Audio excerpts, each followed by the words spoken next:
Bonjour et bienvenue. Aujourd'hui, on se penche sur un sujet un peu épineux mais crucial, les dépassements d'honoraires chez les médecins en France. Oui, bonjour.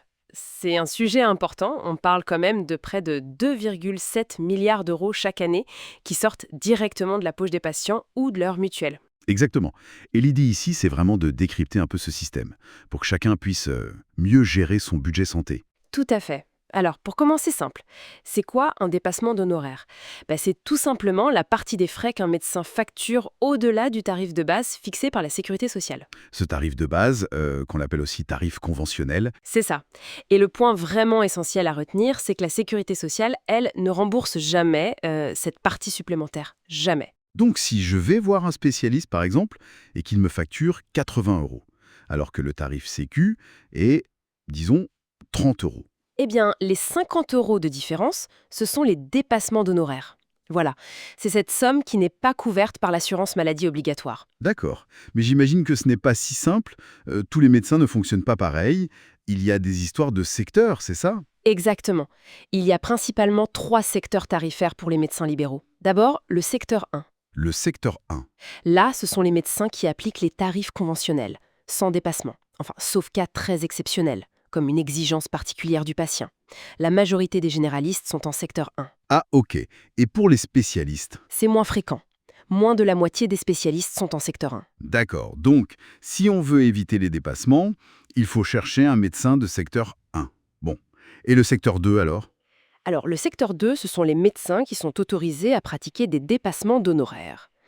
Mais attention, la règle dit qu'ils doivent le faire avec tact et mesure. Tact et mesure. Ça me paraît un peu flou, non? Qu'est-ce que ça signifie concrètement? C'est une bonne question. En théorie, ça veut dire que les dépassements ne doivent pas être excessifs, qu'ils doivent tenir compte de la situation du patient, de la notoriété du praticien, etc. Mais en pratique, En pratique, c'est sujet à interprétation, j'imagine. voilà, la notion reste assez vague et son contrôle est, disons, limité. C'est ce qui explique en partie les grandes différences de tarifs qu'on peut observer. Compris.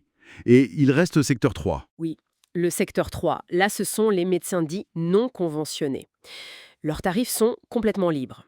Et là, le remboursement de la Sécu devient vraiment très faible, presque symbolique. Symbolique, c'est-à-dire... Par exemple, pour une consultation chez un généraliste de secteur 3, la Sécu rembourse quelque chose comme 0,61 euros. Oui, 61 centimes. Ah oui, effectivement. Donc là, la mutuelle devient absolument indispensable. Absolument. Mais face à cette situation, surtout pour le secteur 2, il y a quand même des outils pour essayer de modérer les choses, notamment l'Optam. L'Optam. Option pratique tarifaire maîtrisée. Qu'est-ce que c'est exactement? C'est un accord, une option que peuvent signer les médecins du secteur 2.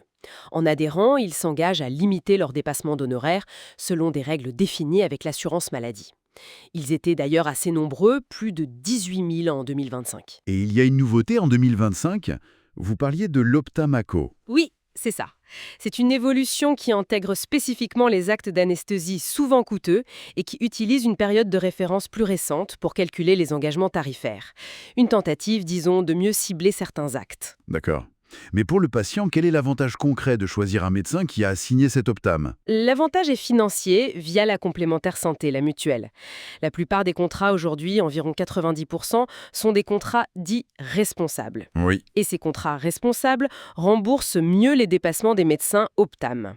Le remboursement peut aller jusqu'à 200% du tarif de base de la Sécu. Ah oui, 200%. Et pour un médecin du secteur 2 qui n'est pas Optam? Là, le remboursement des dépassements par ces mêmes contrats responsables est plafonné. Il ne peut pas dépasser 100% du tarif de base. Donc, ça fait une vraie différence sur ce qui reste à payer. Donc clairement, si on a une mutuelle responsable, il vaut mieux privilégier un médecin Optam en secteur 2. Tout à fait. Mais il y a une autre condition importante pour être bien remboursé, même avec un médecin Optam et une bonne mutuelle. C'est le parcours de soins coordonné, n'est-ce pas? Ah oui, absolument crucial. Le parcours de soins, ça veut dire passer d'abord par son médecin traitant avant de consulter un spécialiste.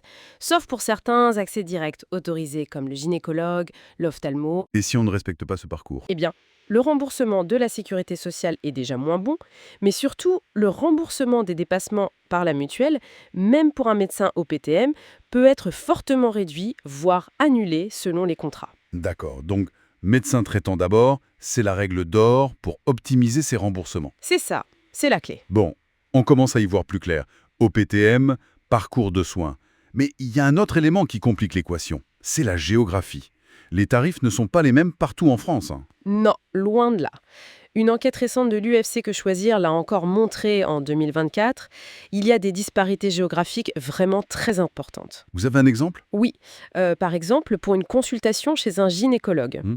le coût moyen observé à Paris était autour de 80-50 euros, alors que la moyenne nationale était plutôt vers 50-60 euros. Ah ouais, quand même. Quasiment 30 € d'écart en moyenne. Exactement. Et ça montre bien qu'une mutuelle qui semble adaptée dans une région avec des tarifs modérés, eh bien, elle ne le sera peut-être pas du tout dans une autre où les dépassements sont fréquents et élevés. Il faut vraiment choisir sa couverture en fonction de là où on vit et où on se soigne. C'est un point très important. Alors, si on essaye de résumer, quelle stratégie concrète on peut mettre en place pour essayer d'économiser un peu? Alors, quelques réflexes simples, oui.